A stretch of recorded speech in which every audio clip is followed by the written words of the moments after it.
Good evening, ladies and gentlemen. Welcome to the Deep Issues Podcast. This is episode number 38.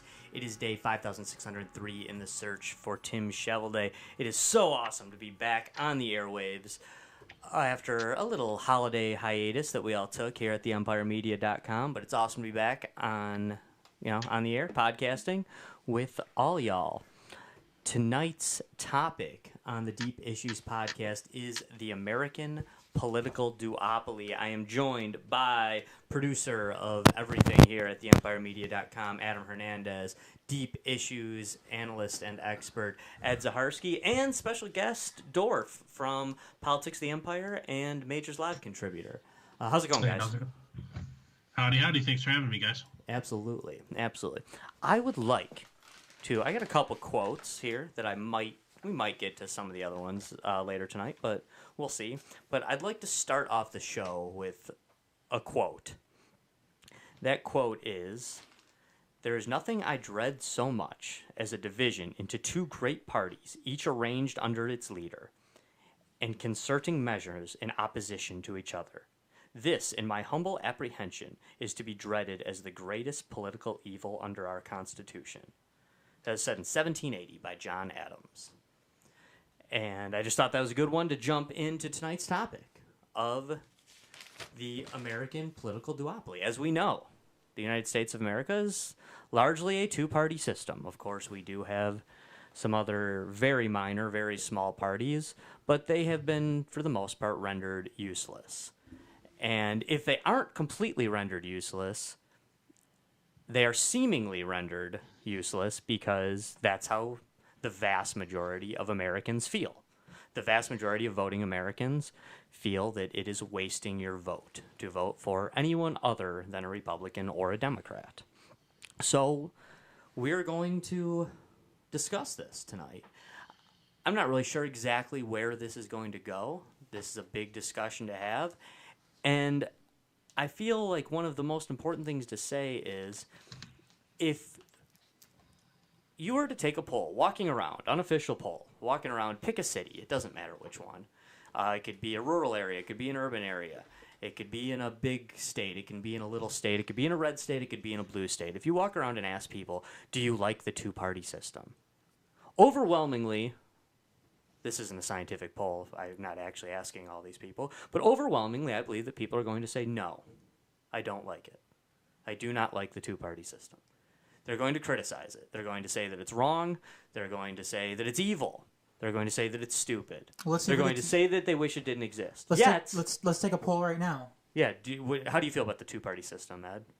Quick answer. Yes. Our existing one? Yeah, good or bad. Existing two-party system. I think it can be. The existing? No, bad, that has to be bad, good or bad. Bad. Good or bad. Okay. Adam, good or bad? Bad. Dorf, good or bad?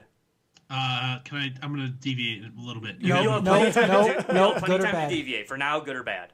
Bad. Okay, I say bad. Okay. So that was 100%. Very unscientific poll, but 100% said bad. Some of us, balked more than others, but we all said bad. Yet at the same time, shocker, people can Dorf say that. Shocker, Dorf tried to. It's just my only thing is I would argue that it's the inevitable outcome of a mature system where people do vote is eventually enough groups will coalesce until there's only two, because especially in a some sort 50% plus one winner take all type system, or pseudo system similar to what we have now, give it any sort of representative or democratic sort of voting system enough time, it will inevitably coalesce into a two-party system. Yeah, we're not 5 minutes in. I want to mute his mic already. But the thing is that there's plenty of and hey, I'm not saying I like it. I'm just saying that's what it is. Let me finish the intro first, please. Plenty of other systems around the world, and they have their own corruption and problems as well. But plenty of other systems around the world aren't two-party systems. They do exist. But my point being with this unscientific poll to start with is that people will claim that they dislike the two-party system, yet they keep supporting it. Everybody supports it. We all support it. The 95% of the people who vote in the United States continually support this system that they pretend to dislike. Hey Josh, is it support, or is it just a ruthless calculus of I'd rather get a little bit of what I want rather than something I can't stand for? It is support, and I'll tell you why. It is support because as Joe American, who their only contribution to the political system is their vote is their support.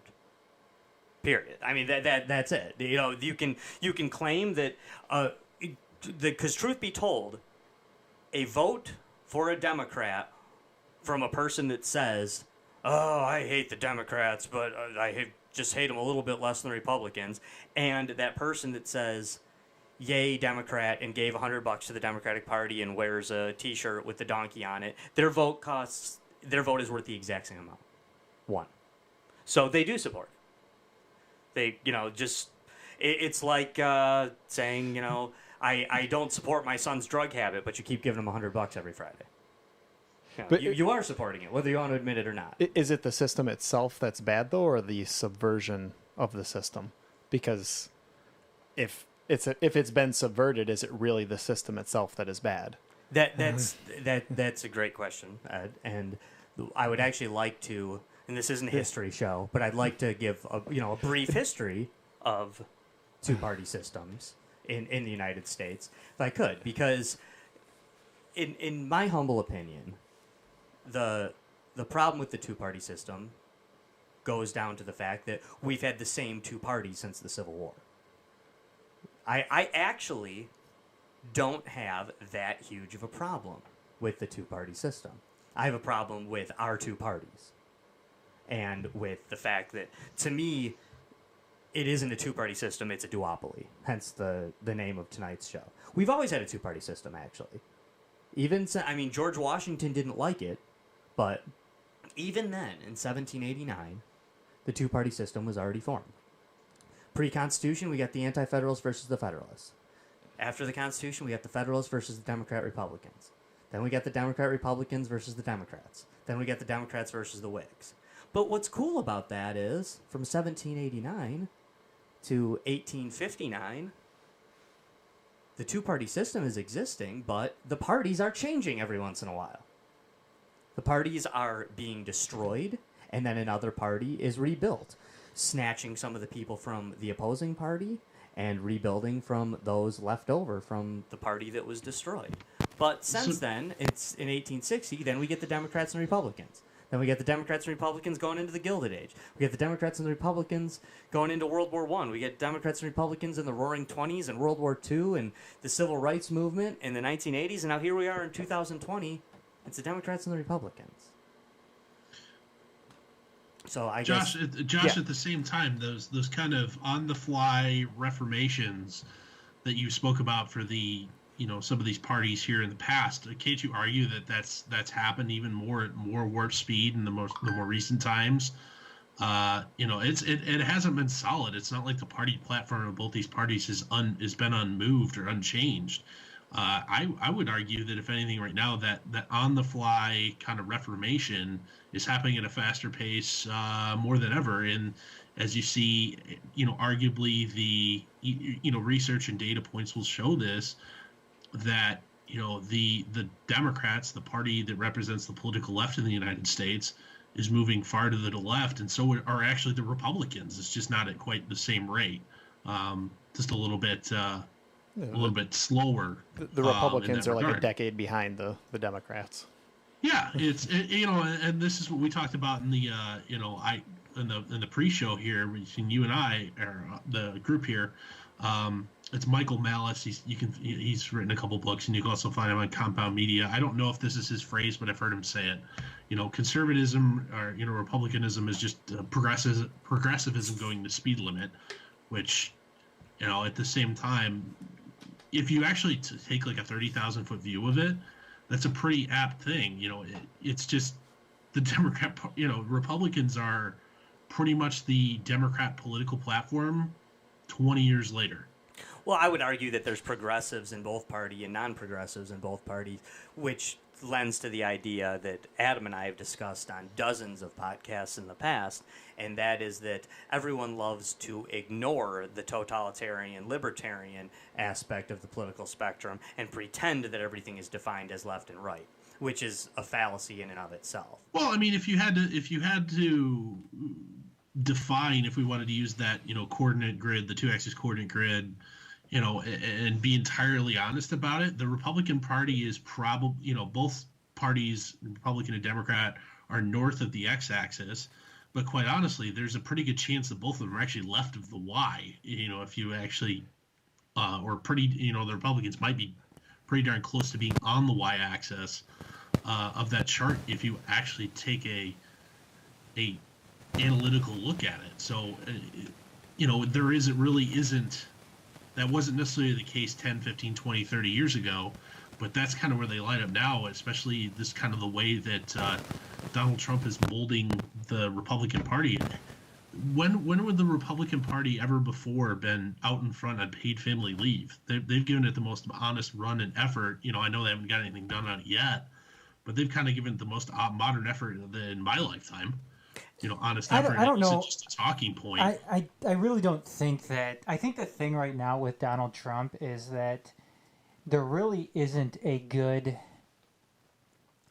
I really don't think he's one or the other. I think he is an opportunist that is going to basically say what he thinks his base wants him to say, and he's gonna go with that. Now, so by definition, does that make him a populist? Yes. but the thing with I'm gonna kind of hold off and wait till we get into the Crux. what question? Like 3 questions from now, I can't remember which one it was, but Donald Trump, he switched parties. Obviously, he used to be a Democrat, now he's a Republican. What he ran on, there was no way he was going to be able to run as a Democrat on that platform. He wasn't going to be able to run on that and win. So, I mean, he's classified as a Republican. He said a lot of stuff to get him elected as a Republican. I think he has I still think he holds some Republican values, but ultimately, is he a Republican? Republicans are now him. Whether yeah, well, yeah. I mean, yeah. Now him. I mean, yeah. I mean, Dorf, you could say that as well. I mean, he is the head of the GOP, and by definition, that is what a Republican is now. I mean, he brought a lot of people along kicking and screaming. You look at the first 12 months of his presidency, there was a lot of, hesitation from a lot of establishment figures to come along. And about the only one you could really say that, mainstream figure that took their ball and went home was Justin Amash, so much so he left the party. Josh, I guess we should probably just stick with the question. Yeah, let's move on. Yeah, Dorf, what you were saying, I feel like, and forgive me for using this term, but I feel like you're spinning it in what I view in the wrong direction, because you're saying that the parties are moving, but what's happening is that the 2-party system is fake. It's not a two. Hang on, Dorf. Hang on. We got a lot to cover tonight. Sorry, Josh, I'm agreeing with you. Okay, Sorry, I know. No, it's all right. It's all right. We got a lot to cover. So the idea that we're not losing parties, that's because the parties are changing with each other to tell the people what they want to hear. Where that didn't used to happen. It used to be a party actually stood for something philosophically and ideologically, and when that party could no longer sustain a following, it slowly dissipated and went to the wayside. I mean, I think a lot of people should know when studying history that it's not like in 1830 there weren't still people out there referring to themselves as Democrat Republicans. It's just that party was for the most part dead. And the new system had taken over, and now it's Democrats versus Whigs.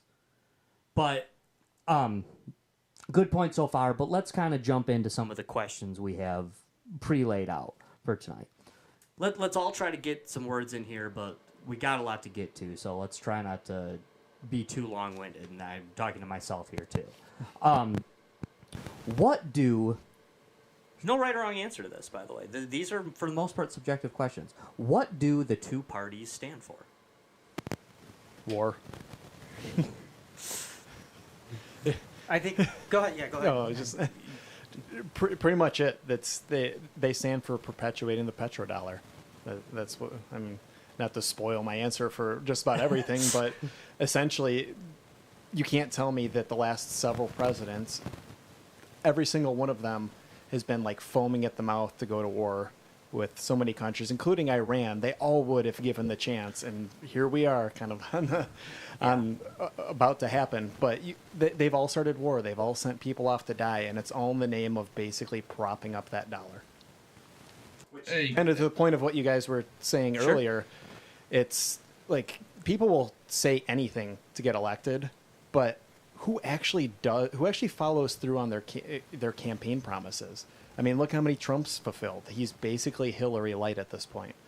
They're the same thing. They're there as sort of the illusion of being a difference, and it's just a system of control. I agree. Wait, Adam, Dorf, you guys want to jump in on this? What do the two parties stand for is the question at hand. Go ahead, Dorf. I'm going to try to fix Ed's mic. If anything, socially they're not too far apart, quite honestly. You would argue that Democrats they want things to move a little bit faster, whereas conservatism or republicanism is more of a progress at a steady pace. Economically, it's I would say the more liberal side of things are more we want to pursue goals regardless of the economic reality, whereas the right side is economic reality ultimately trumps everything before we try and change anything. And Ed, your thought about the petrodollar, you're not wrong, but at the same time, the petrodollar is essentially a key cog in American economic dominance over the world. So is it necessarily to the benefit of the oil companies? The oil companies do benefit, don't get me wrong, but at the same time, I would argue it's more perpetuating American economic dominance. The oil companies benefit. Well, the petrodollar. You didn't. Well, but the petrodollar, it's referred to as that way, but it isn't. That's a misnomer. It's not like a blood for oil thing. No, you're absolutely right. The way that it actually works is that oil is just the world's largest commodity, so take for example, say Europe, they buy 2% of their energy products from the U.S. Yet the vast majority of that is paid for in U.S. Federal Reserve notes. Why is that? Why is it that countries they trade between each other who have nothing to do with the United States have to use the Federal Reserve notes to do that? Do you want to know my honest answer, Ed? Because we force them, we bomb them, or we put sanctions on them otherwise. Because that's the cost of the security of the United States But Navy. we're not. But when you say the cost of the security of the United States, we in no way are benefiting. That's in fact, we are That's because absolutely feeling all the detriments of that.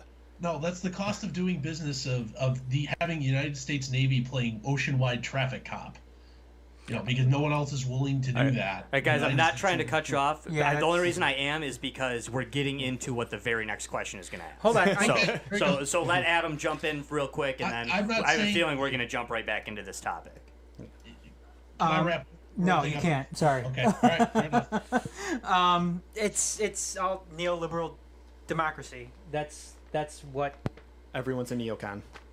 Well, I mean, yeah, to some extent. Everyone. The entire establishment. I mean, to some extent, Ed. I mean, I would think the right tends to be a little bit more neoconish than the Democrats do. But I mean, ultimately, I think you're right. I mean, it's all about neoliberalism, and that's what the two parties are essentially. I mean, you've got. I mean, take for instance the $2 trillion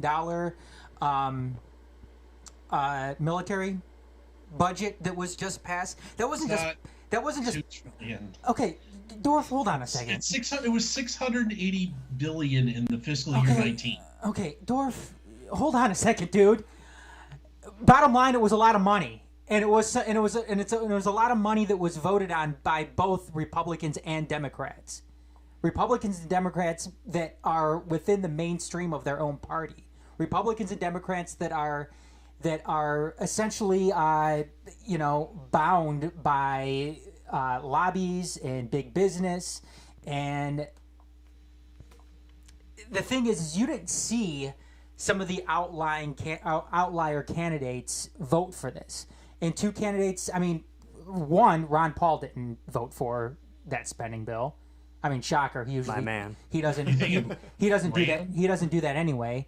But on the left, you didn't see Rashida Tlaib vote for it. You didn't see AOC vote for it. And those two groups right there, whether you're the Ron Pauls or whether you're the AOCs, represent the outliers of those particular two parties. And unfortunately, if you don't play by their rules, then you're going to get ostracized. You're going to get, in some cases, thrown out of the party. I mean, Ron Paul hasn't been thrown out yet, but Rand Paul. Rand Paul. You I'm keep sorry. saying Yeah, Ron, it's yeah, Rand. Rand Paul. No, that's all right. Sorry. Rand Paul hasn't been thrown out of the party, but he's been playing ball so far. I mean, we mentioned it earlier. Justin Amash went against the party, and all of a sudden he found himself out of it. What's going to happen with AOC and Rashida Tlaib? Who knows? But right now, AOC's withholding a shit ton of her fundraising dollars from the DNC because she doesn't want to share it with corporate Democrats. They're just going to take it and then trash the progressive wing of the Democratic Party. And Adam, she's not wrong for doing that. No, at the she's same not. Time. No, she's not. New York is projected to lose a seat in the because of the next census. And there's a, put your tinfoil hat on here, but there's some maneuvering by the Democratic establishment to make sure that it's her district, that her seat that gets eliminated. And I wouldn't be surprised by that. We see this done all the time. I mean, right now there's conspiracy theories going on. And sorry, Josh, I'm going to mention it. It's not a huge thing, but right now they're talking about Nancy Pelosi. The reason why she's delaying this impeachment trial is just so you have to all of a sudden you have to put Bernie Sanders back in the Senate and Elizabeth Warren during the crux of a presidential election or a primary. That's my secret cap. My tinfoil hat's always on. I mean, and this isn't the first time, that wouldn't be the first time that Bernie Sanders was screwed over by the DNC. No, it would not be. And it probably won't be the first time or the last time that somebody like AOC or Rashida Tlaib is screwed over. Either, and Adam, to put a historical note on your point that you were making, you were saying Ron Paul. We know you meant Rand Paul. Yeah, Rand Paul. But that is a good segue, because if you look back for a good 15 or 20 years in the House of Representatives, there's a whole bunch of votes that are basically 433-2, and pretty much every time you see that in the House of Representatives from the late 80s up until around 2000, the two votes against are Ron Paul and Dennis Kucinich, who were the two outliers of the Republican and Democratic parties. They are seemingly... The duopoly would have you believe that Ron Paul and Dennis Kucinich are polar opposites, yet they're constantly voting together on all these things against everyone else. The Democrats basically eventually just ruined Dennis Kucinich's career and pushed him out because he was bugging. You know what's funny too about that, Josh, is Dennis Kucinich is now endorsing another outlier of the Democratic Party, and Tulsi Gabbard. Yeah, he is. So, yeah. I mean, he's sticking to his guns, which is good. I mean, I'm glad that he's doing that. I would much rather him endorse somebody like Tulsi Gabbard over, fucking Joe Biden or Elizabeth Warren now at this point. Basically, they took a guy, Dennis Kucinich, who had a great record as a congressman, and he claimed, half jokingly, but he was serious, about how he thought he saw a UFO in the 80s. He really, he had mentioned that he thought he saw a UFO, and which by the way, there's hundreds of thousands of people out there who have said, God, I think I saw a UFO. And basically, they took him and acted like he was the biggest quack on the planet and found a way to bring it in and insert it into Democratic debates so he would have to admit that he saw a UFO and, oh, listen to this quack. But there's that media control for you. If it doesn't fit the Right. narrative of what they want, you'll get eaten up and chewed out. I mean, not to get off on a sidetrack, but Trump was sort of the anomaly. And kind of to Adam's point earlier of these outliers, you know what some other outliers are the American people. One of the things that he ran on was getting us out of the wars, because we've had enough of it. We've had a couple decades of it, and we're just sick of it. We see people die. It's fucking ruining other countries. It's so much wrong with it. And where are we at? He got gobbled up, and here we are on the brink of yet another war. Almost makes you think that they're not the ones pulling the strings. No, they're just the Again, tighten that tinfoil hat, I know. But... figures. But I'll give my answer to this question real quick before we move on. Isaac, what do the two parties stand for? To me, they stand for winning. They stand for establishing their power. And when I say winning, I don't mean the Republicans stand for winning. The Republicans want the Republicans to win, and the Democrats want the Democrats to win. The Republicans and Democrats want the Republicans and Democrats to win. Because at the end of the day, the other one's power is where the other half of their power lies. As one of you stated, either Adam or Dorf, I don't recall, as one of you stated how we seem to be moving, even the Republicans seem to be moving center-left. It was Dorf who made it. That they seem to be moving center-left.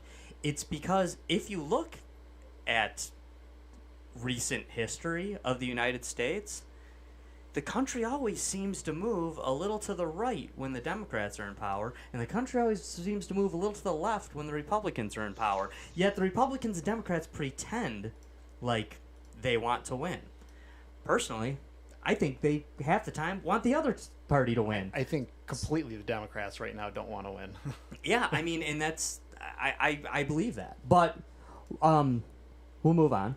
The next question is related to this one. What are the actual differences between the Republicans and the Democrats? Who are you asking first? You want it, Adam? Sure. I think that I think that there's subtle differences. And namely it comes down to those, to those social issues. I mean, I think you're absolutely right in that for the very, very most part, Republicans and Democrats want Republicans and Democrats to win. It keeps their hold on power. It limits the competition, so they don't have to sit here and worry about, the Libertarian Party or some new progressive party that emerges. But what you're going to get is you're going to get those social issues. Historically speaking, I don't think it, and I'm going to talk about this a little later. I don't think it's any. I don't think it's out of the ordinary or anything like that. That minorities tend to gravitate towards Democrats and white people tend to gravitate towards Republicans. I think there's plenty of historical significance in that, and like I said, you're gonna get little subtle differences when it comes to social issues, whether it's abortion or gay rights, immigration, stuff like that. But ultimately, it all comes back to neoliberal policy, which is just completely engulfed both parties and what ultimately shapes both parties. That's it.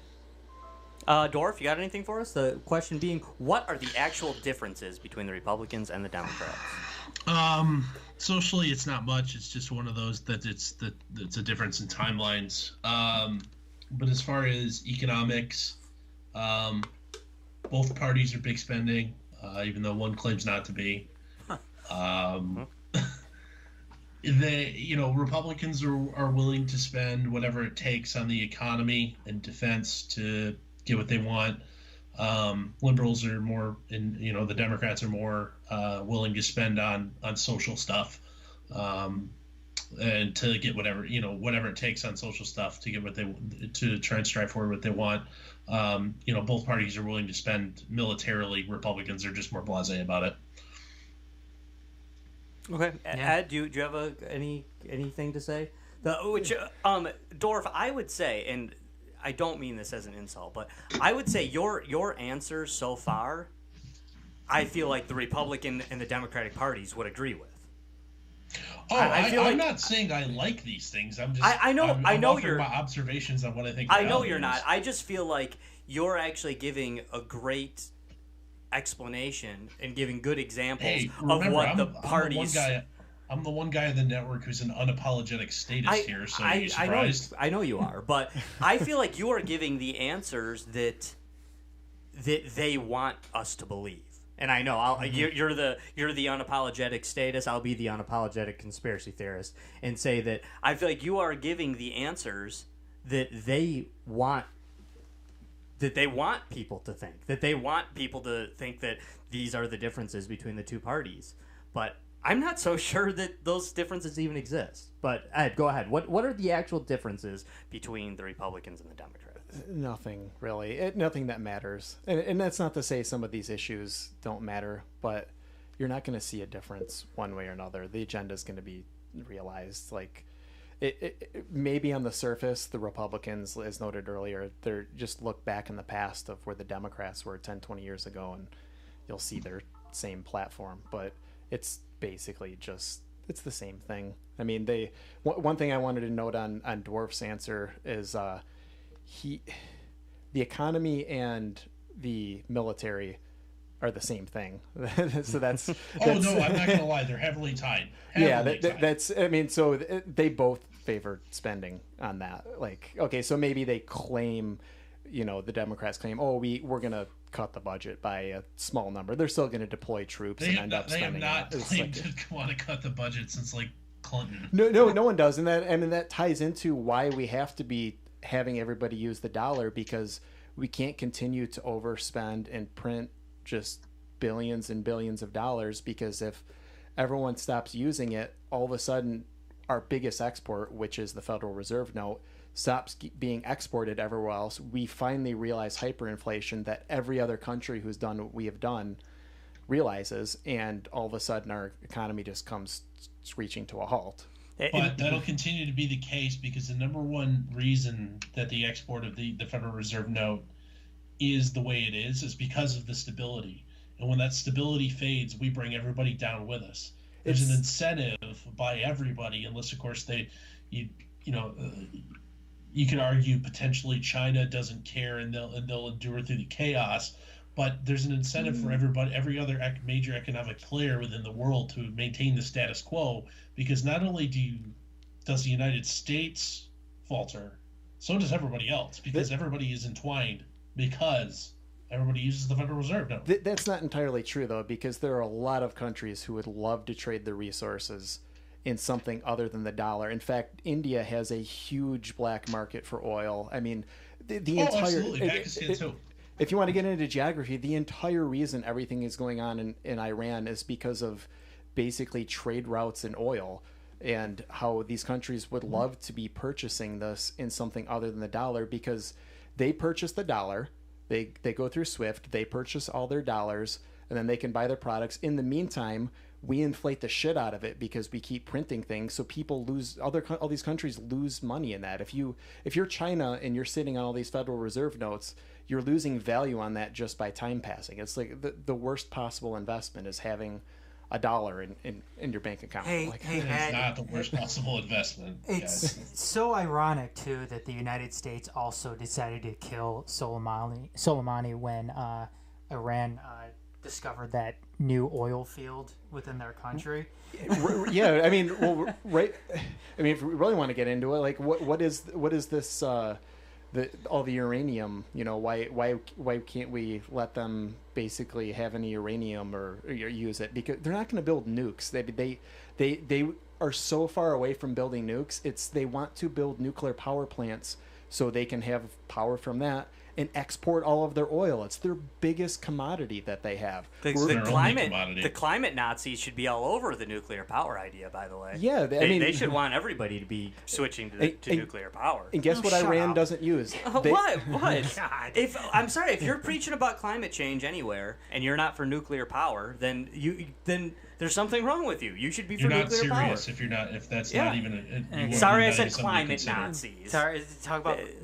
So if you're offended by the term climate Nazi, then I apologize and take that back. I'm offended. If you are a I'm climate, offended that people don't, believe in science when they're talking about climate. That's whoa, fine. whoa, And whoa, I'm whoa. saying that's what I'm saying. If you're somebody who's for quote unquote climate justice and you aren't for nuclear power, then you aren't being serious about yourself. I've got one That's of the those, science. I've got one of those too. If you're for climate science and you're not a vegan, then go fuck yourself. Because I've met plenty of those, and you've got something you could do to change your supposed science and make a difference. And you can't change a lot of these things that are going on. I'm not going to personally be able to. Let's get back on topic here because Yeah, no, for sure. And hey, real quick, the idea with the small government spending thing, when Dorf and Ed, when you guys first got into that, slight disagreement, I just want to say you're both right, by the way. Dorf, you're right. Neither party actually ever says they're going to do that, but Ed, you're right, because individual candidates say it all the time. Yeah. Individual watch a Republican primary and they're all going to cut spending. They're all going to shrink the government. None of them do. They'll lower your tax rate by 1% or 2. Yeah, and none make you of feel them- warm and fuzzy, but they won't. Right, none of them do. It's nonsense. I mean, but Republican candidates will tell you that they're gonna cut the budget because small government. Yay, wink, wink. We all know we don't really want that. And the Democrats are gonna tell you we're gonna cut the budget because we're gonna take all that evil money we're spending on this and we're gonna give it back to poor people or whatever. But neither one of them do it. They're both nonsensical. They spend the money on the exact same things. So, I mean, I'll throw in my quick answer. What are the actual differences? I say nothing whatsoever. I say they take individual topics that aren't really even issues. They're created issues. They're manufactured issues. Abortion, gun control. Gun control's kind of an issue now. Well, but the thing is, there really is no difference on Republicans and Democrats with gun control because to me, the only stance for gun control is okay. People like to talk about the Second Amendment, but they're both against the Second Amendment. The Democrats want very few people to have guns, and the Republicans want to tell you that they want you to be able to have guns, but they both want the government to be able to control how you get the guns. So in essence, their stance isn't any different.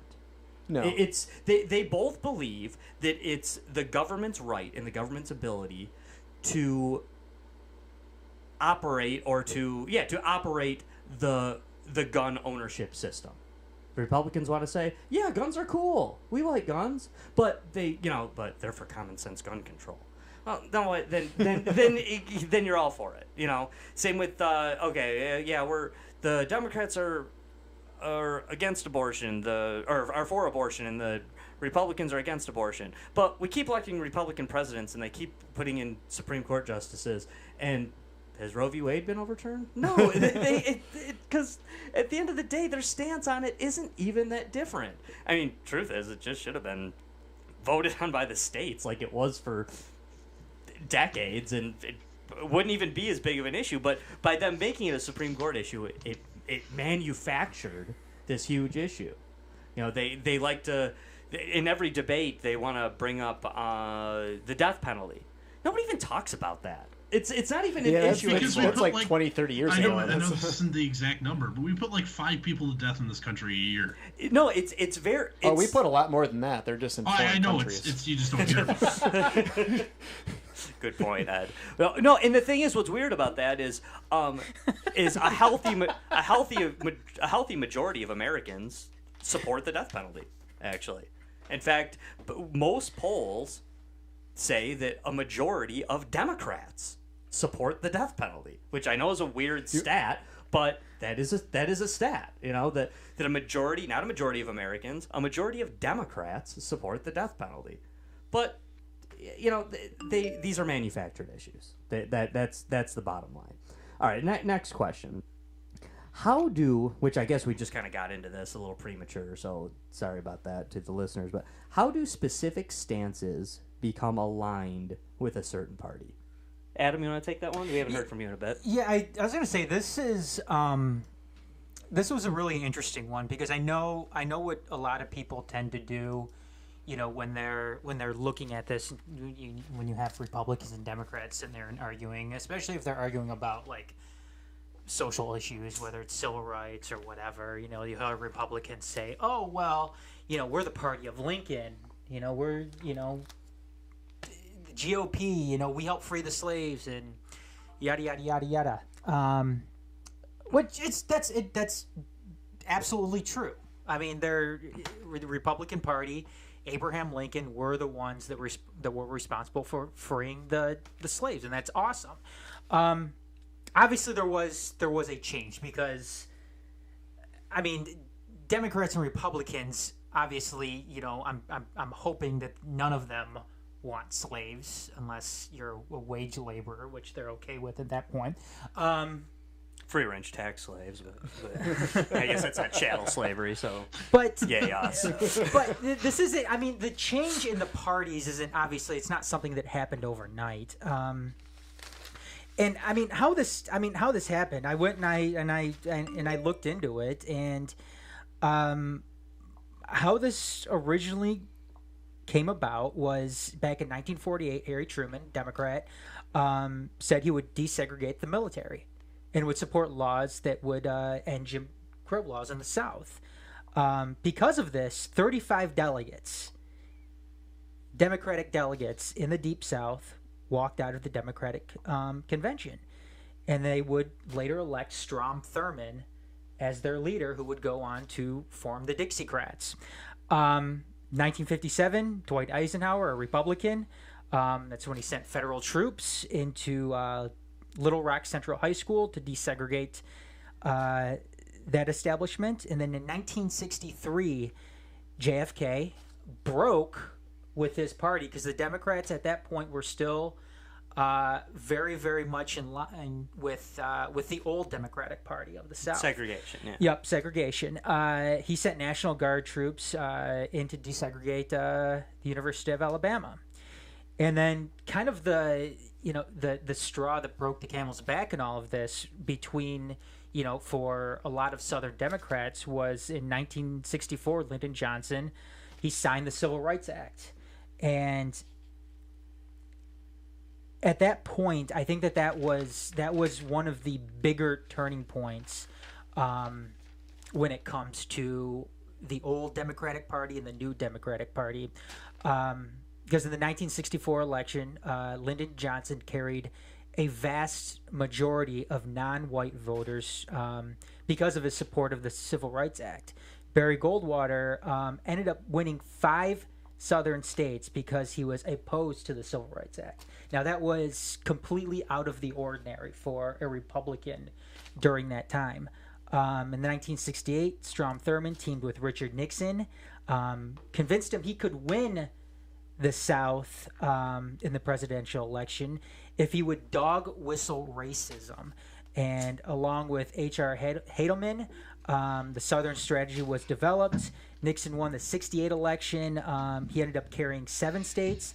And then the following election, Nixon won every single Southern state during that presidential election.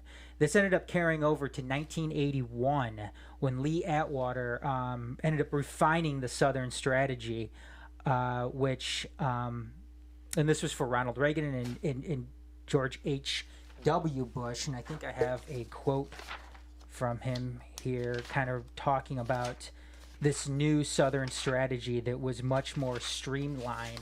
So it didn't seem like it was outright racist, but there was still many of those dog whistles. And this is what he said.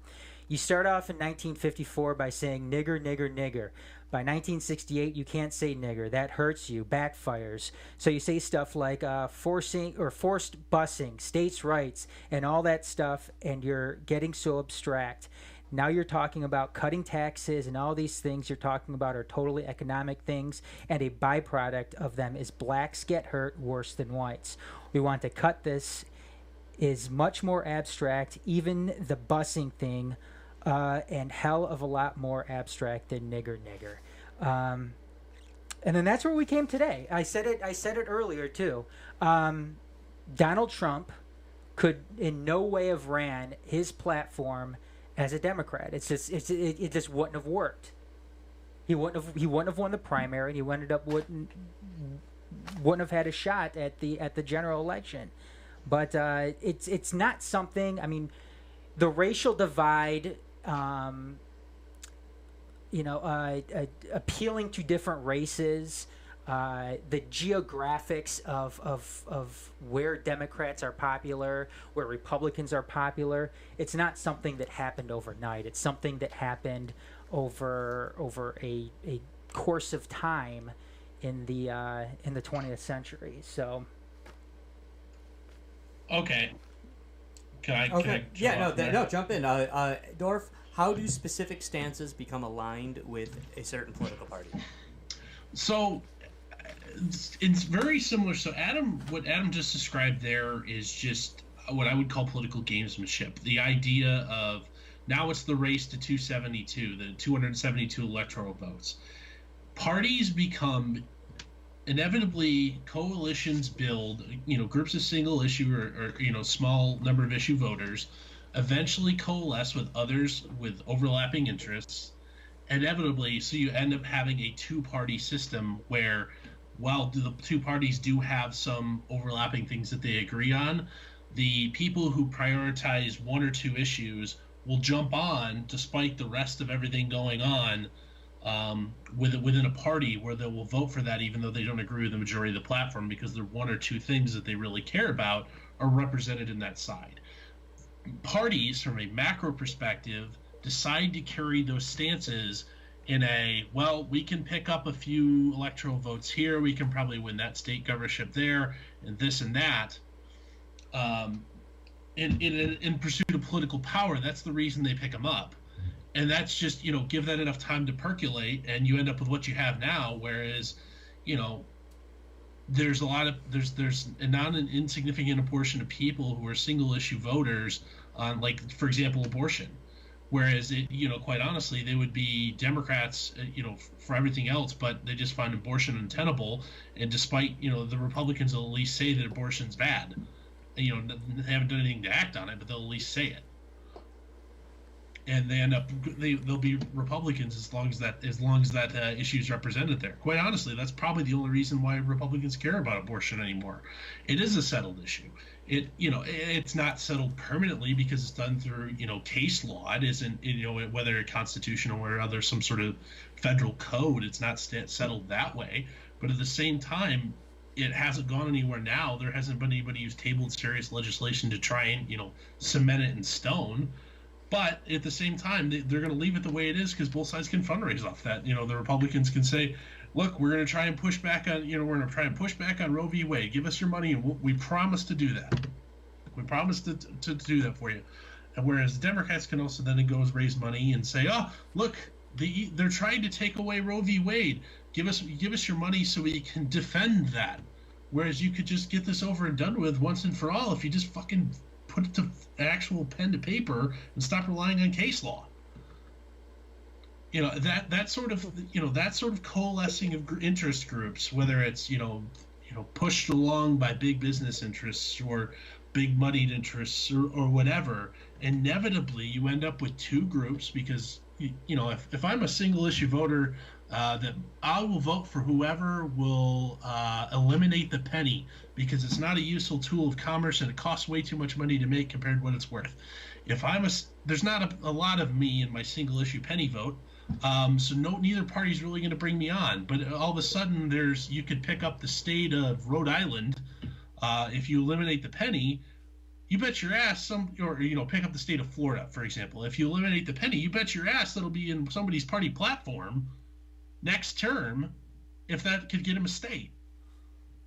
It's kind of funny. I feel like a college professor grading essays right now. You guys both took that question in very different directions, but made very good points. So you really did. So Ed, you got anything to say? How do specific stances become aligned with a certain party? Artificially through the media. I think a lot of the stances, they're created basically for people to feel the way that they do. Like, so you mentioned earlier gun laws. Mm-hmm. So in the early parts of this country, you know, obviously we had the Second Amendment, and just about everyone was probably pro-gun. And in fact, you probably, due to the nature of how people lived, most people had experiences with guns, either for self-defense and war, what have hunting. You know, hunting. Yeah, hunting is a big one. And as time goes on, basically, you know, civilization builds up. People have less and less need to have their own weapon, we build this pretty safe society. We have police departments, whatever, you know, and so you have people who, you know, they continue hunting, they have their traditions, they pass it down. But then you also start getting people who are completely unfamiliar with guns. And just from personal experience, people who have experience with guns and have used them tend to be fairly pro-gun laws, and the people who don't are anti-gun laws. I'm sorry. Yeah. And people who don't tend to be more likely to be on the side of they're pro-gun, I guess, for gun laws if they haven't had any experience or for any firsthand experience using or knowing about safety or anything like that with them. To keep your thought, because I don't want to interrupt, but do you think that has something to do with the idea that people who like stuff think other people should have the freedom to do that, and people that don't like stuff just assume it be banned because they don't like it anyway? Yeah, yes. Yeah, I bet, yeah. And they find things repulsive, therefore it must be banned. Yep. Scary black rifles. Yeah, and so you basically that became obviously a thing that supposedly divides the parties, but it is completely played up by the media. Just look at every mass shooting, and you know, based on the definition of mass shooting, there's a lot of mass shootings that don't get reported on. A lot of them, because it's just 4 more people in one incident. Yet certain ones, when they fit the narrative, they are overplayed. You'll hear about it for the next 2 weeks afterwards. But you know, a guy who carries his gun into a church and stops a mass shooter because he was allowed to carry that gun and carried it, that gets basically like no airtime whatsoever, because it doesn't fit the narrative and it doesn't push either side of the story. So that's my answer, is that it exists basically just because of the media. It's an artificial division that was created. Yeah. Oh, I wouldn't argue that that's not the case now. That they aren't certainly a contributing factor. The media when the death of the subscription model, where revenues are more solid, guaranteed, and regular, where you didn't have to shock to entertain, or to in order to make money to get revenue, you could present the do the both sides thing, or not have to sensationalize. But now that everything is so based on the per click and per view model, where, you know, if you don't get people tuning in incessantly or constantly coming back or upset, because anger is the number one you know, the research shows that you are most likely to stay tuned in, to share with your friends, to, you know, engage in the click economy, which makes these media companies money. If you're angry, you're most likely to do that when you're angry. You know, if they're not trying to do that to you, they're not doing, you know, the best to make the most money for the company, which is the incentive model within the current system. So that's just the way they've got to go in order just to survive in business. And it's not great. I don't like what it means, but at the same time, it's economic reality. I think that's a little bit naive just to say that because of human nature we've ended up at this point. There's plenty of evidence to show that it's been tampered with before then. I mean, we've discussed it on the show before, but Operation Mockingbird, the government has basically paid officials. In the past, they've admitted to this. This isn't even a conspiracy theory. They've admitted to basically paying officials in the media. They have connections everywhere. They've basically pushed their agendas for whatever it is they want. Ed, you're totally right. Why do you think, you know, you should be immediately suspicious of any time you see former executive branch official, as, you know, on a chyron somewhere, you know, especially if it's a former spook of some sort, you should be immediately suspicious of anything that's coming out of their mouth when you see them on Fox, CNN, ABC, etc. Yeah, no, hey, what's the difference between the government and the mafia? The mafia doesn't have 13 years of mandatory schooling to teach you that they're good. But oh wait, one quick thing though before we begin to move on. I can never pass up an opportunity to correct Dorf.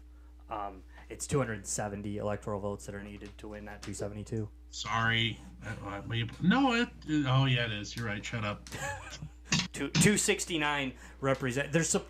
Built into the Constitution, there's supposed to be this really cool method where it could be a tie and go to the House, and it's decided there, and that could really come in handy.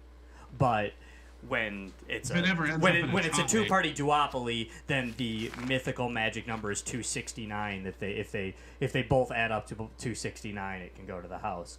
It's supposed to be that like other people are supposed to get electoral votes and make it hard to get that 270 number, but when it's a duopoly, then of course it doesn't work anymore. For me, real quick on how do specific stances become aligned with a certain party, I will say that it's manufactured. And I will save most of my answer because most of my answer to this question is actually more akin to the next question we're going to ask. So I'll back off from there. But I a while ago tried to stop referring to political parties as parties. I think it's much more apt to refer to them as tribes. Cartels. I think those parties are fun. Yeah, I mean, yeah, exactly. Exactly. Who doesn't like a party? What society you live in. I'm an introvert. You know what, Ed? That's so funny that you say that because there's truth to that. That's why, vocabulary is so important. Yeah, parties are fun. Who wouldn't want to be a party? But I think, it's such a tribal mentality within the followers of these two parties that I feel like the word tribe is much more apt than to call them parties. So, whether you agree with that statement or not, how was this tribal mentality established? Adam, we made you start the last few. Let's go to Dorf. What do you have an answer to that? How was the tribal mentality established? Humans are very good at binary thinking. We like whether we could examine the evolutionary biological reasons or societal reasons for this up the wazoo. There's research that shows to a bunch of conclusions of this. We like good versus bad, good versus evil, my team versus your team, 1 and 0. It's very easy for human beings, especially who don't make this kind of like their professional job to analyze things, to just simplify things to my team good, other team bad. Which and the majority of people, politics is stressful. They just got off a tough, stressful day at work. The last thing they want to do is get stressed out by the news, so they take it in very simple sound bites and bumper sticker slogans, which equals my team good, your team bad. That's as simple as it. You could argue there's plenty of research that would show many conclusions of why this has happened, but my team good, your team bad is essentially what it boils down to. I think that's a really good answer, actually, Dorf. And honestly, I'm ashamed of all of us that that's the first time the word binary has come up in this in this discussion, because it's an extremely important word and is very descriptive of what we're talking about. Ed, we'll throw it to you. How was this tribal mentality established? My answer here doesn't differ too much from my previous one. I mean, they basically pick at things that they know will basically draw people in, the media that is, and yank on your heartstrings. Yeah, I mean, it's complete manipulation. I mean, there are people who, depending on various circumstances, could have easily have gone one way or the other, or maybe they're those sort of centrists who switch one way or the other because just they've been inundated with something on the TV or Facebook or whatever that maybe they seem to care more about that moment, or they care more about it at that moment because they've been inundated with it and decide to swing the other way. Adam, you want to jump in on this one? How was the tribal mentality established? I think it's conditioned from from grade school on up. I mean, I think every single one of us in here has probably taken a civics class or two in high school or middle school, and think back to that when we were in those civics classes. How often did we learn about third party politics? How often do we learn about libertarians? Other than Or- when, God, I forget who it is. Who was the guy Ralph who won a couple Nader? states as a third-party candidate? That's about the only time you hear Ross anything about Perot. it. I mean, Ross Perot actually did not win any states. No, he didn't win any He won. states. He won 19% of the 19%, popular yep. vote, which is very big for a third-party candidate. But it also lends to the craziness of our system that with winning 19%, 0 points on the board awarded for that. You know what's funny too about that though, Josh, is you look at what Ross Perot was able to do in what was that, the '92 election. Yes, 92. He ran again in 96 and got about 8 or 9%. Yeah, but you look at that, and it's something about that is very, very concerning. I'll get back on track here in a second, but I mean it's very concerning about the course. You know, that's something else that's concerning about the course of our political system in the United States is that Ross Perot was able to essentially buy himself 19% of the vote in 1992, and you look at things now, and will we ever see a Ross Perot go and do that? No, and I'll tell you why. Because right now we have billionaires. They've discovered that they're not going to be able to do that on their own. What they have to do is they have to get into one of the two political parties and spend their way that way. I'm looking at Tom Steyer. I'm looking at Michael Bloomberg, who were out of the majority of this race up until now, until they decided, you know what, I'm going to throw millions of dollars. I'm going to spend millions of dollars in Facebook ads. Bloomberg spent like $250 million so far to try and catch up. $250 million in 2 weeks. And he's not even running in Iowa. He's not even running in Iowa. He's going to pick up later on. And something that's concerning about that, now, I'm not fans of theirs by any stretch of the means. I'm not a fan of Kamala Harris. I'm not a fan of Cory Booker. But you look at both of those two candidates, former candidates, both well-known senators, well-known Democratic senators. They had to drop out because they didn't have the funds to continue running. Now, again, I'm not a fan of either of them. I think both of them are centrist corporate Democrats that I sure as hell don't want to see them as president of the United States. But what do you mean you don't want President Spartacus? But where is the political system going? Are we slowly moving to a landscape here where only millionaires and billionaires are able to? Not slowly. We're there. Yeah. Well, yeah.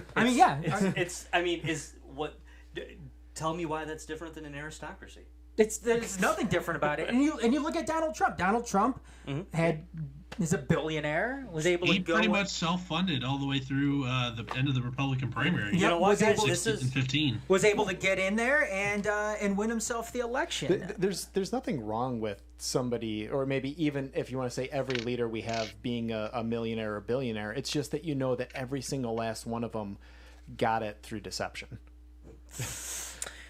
But you know what? I want to a point to your point, Adam. And this is off topic to some degree, but it's a thing that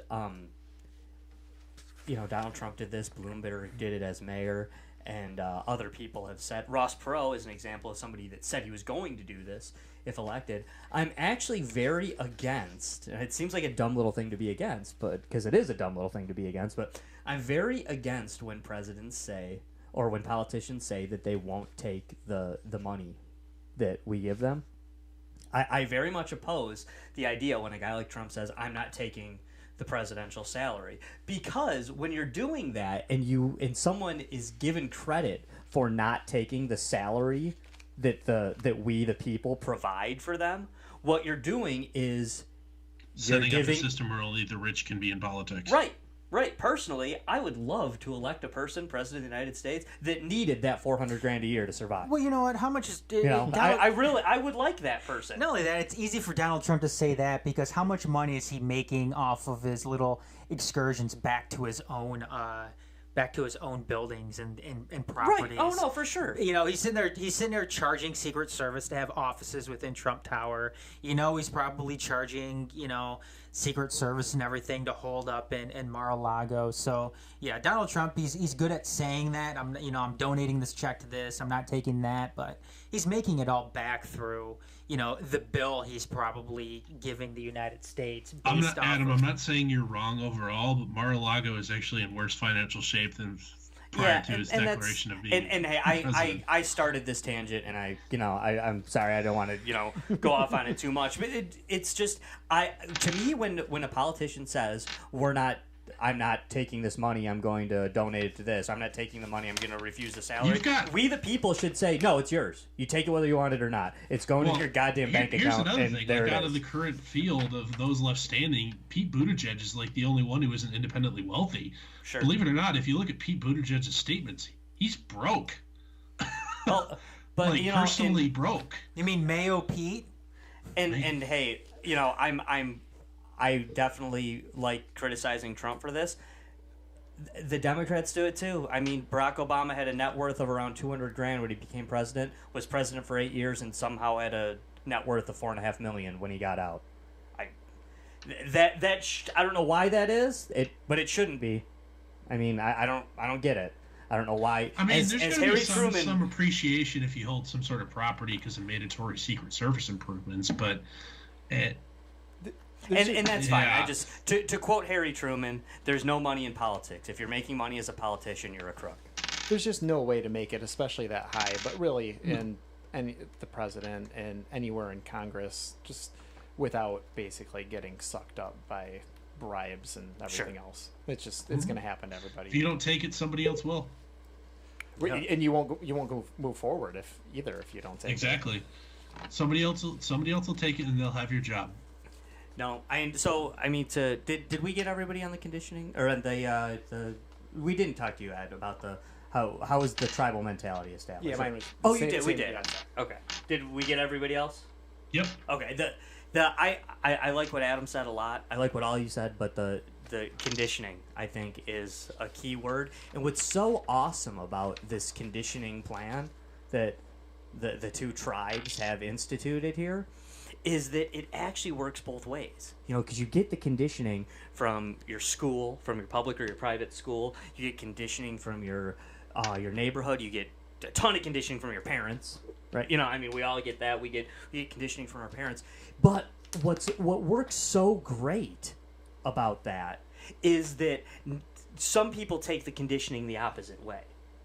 Some people like to vote the same way their parents did. Right now, some people like to vote the same way. For Alex Jones, we're breaking the conditioning. Okay, yeah, well, hey, I am. If Alex Jones has said that, then I agree with him. But I think he was talking about something else. But you get.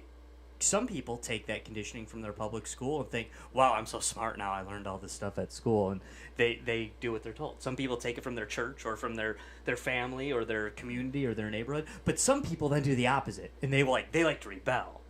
And they think they're so rebellious because their parents were Republicans and now they're voting Democrat. Or their neighborhood was Democrats and they vote Republican. You're not rebelling against anything, pal. You're not rebelling against anything. You're part of this. You are part of this system, and you leaped tribes. That's it. The two tribes control it, and you went to the other tribe. That's it. You're not a rebel. There is nothing special about you. No, there isn't. I think it's. I think mostly you see this too among centrists, on both sides of the aisle. I generally don't think you see too much tribalism if you're further right or further left, because typically when what you run into is, and I hate this, and it's happening right now just because the Democrats don't hold the White House, but you always hear people saying, "I'll vote blue no matter who," and to me that's, of course centrist Democrats love people saying that because they hold the power, they make the rules, and they're going to be favored to win in every single primary that they hold. And of course, it's easy to say that. But as soon as a candidate who is not within the mainstream of the party starts to deviate from that or criticize, then all of a sudden it's hey man, why don't you just back the candidate? Why don't you just get in line and back the candidate? Because we saw it Exactly, get in line. Get in line. We saw it in 2016 with Bernie Sanders. I mean, Hillary Clinton. I heard her. If you haven't heard her Howard Stern interview, I recommend you go and listen to it because she is still bitching about Bernie Sanders not backing her soon enough, and it seems like she still holds tons of animosity. She still holds. I mean, in some ways, it seems like she still blames Bernie Sanders for losing that election, when in reality, She stole it from him. yeah, in reality, Hillary Clinton, Debbie Wasserman Schultz stole the election from Bernie Sanders. Bernie Sanders, he ended up backing her. He ended up campaigning for her. He ended up saying that he announced the delegates in her favor at the Democratic National Convention. If anything, it's probably cost him in the long term. It cost him a lot of credibility with some of his more hardline folks in this cycle. Well, I don't know if I see what you're saying, Dorf. I don't know if it's quite that. I mean, I'm sure there are people disappointed that he didn't go further or he didn't criticize her more over that, but. It's stuff like that is really sickening and annoying when you have the mainstream of the party sit here and try to dictate and say, hey, it's time for you to get in line. It's time for you to support your candidate. When in actuality, it's time to kiss the ring. Yeah, exactly, Dorf. Yes. They never sit there, and it never goes both ways. I mentioned the thing about AOC earlier. Good for her. Good for her. There's no reason why she should be sharing any of that money whatsoever with the rest of the Democratic Party, who's going to sit here and try to sabotage her and the rest of the progressives within the Democratic Party going forward. And what is she going to do? Is she going to sit there and share funds with Joe Manchin and Blue Dog Democrats? That's fucking stupid. When they're going to spend all their time trashing progressives and just talking about how they're just the kids at the big boy table, and this is what we really need to focus on right now. Take the money with the old tired talking about unions. Yeah, exactly. And it's the same thing with on the other side too. Mm-hmm. Absolutely, you're right. No, and what's without pinpointing it too much here, what's really unique about the last election is when you have two sociopathic narcissists in control of the party like Donald Trump and Hillary Clinton. I mean, when it comes to Hillary Clinton, she's unique because she truly believes that her losing the election is everyone's fault but hers. Yeah, it's Bernie Sanders' fault. It's James Comey's fault. Right. It's Debbie Wasserman Schultz's fault, even though she broke every rule to back her. And if you guys it's Donald Trump's fault. It's the American people's fault because they're deplorable and stupid. It's and that's same with when Trump receives any negative input. It's the media's fault. It's Hillary Clinton's fault. It's crooked Hillary. It's it's stupid Ted Cruz, or it's whoever. It's Lion Ted. Right, it's energy jab. It's who's what's the porn star's name? Stormy Daniels. Yeah, Stormy Daniels. It's her fault. Well, which for coming one? Out. Yeah, I mean, which whatever. Dude banks porn stars, cool. Whatever. But it's just it's I'm sorry, you did do it. Yeah, it's like whether you want to be mad at her for coming, for exposing you, and yes, she did expose him to screw him over. That is why she did it. But you did nail her, right? Yeah. Okay. Cool. We're good. Okay, and you did you did pay her to not talk about it, right? Yeah. She's a crappy person because she took the money and she and she said it anyway. Know what? That's true. She is. But again, she's not the president. Like you did nail her though, right? I mean, okay, all right, good. We're good on that. And Hillary is that kind of that same kind of monster, if you will, that she's it's everybody else's fault. It's it's not Al Gore's fault that he lost in 2000. Mm-hmm. It's Ralph Nader's fault.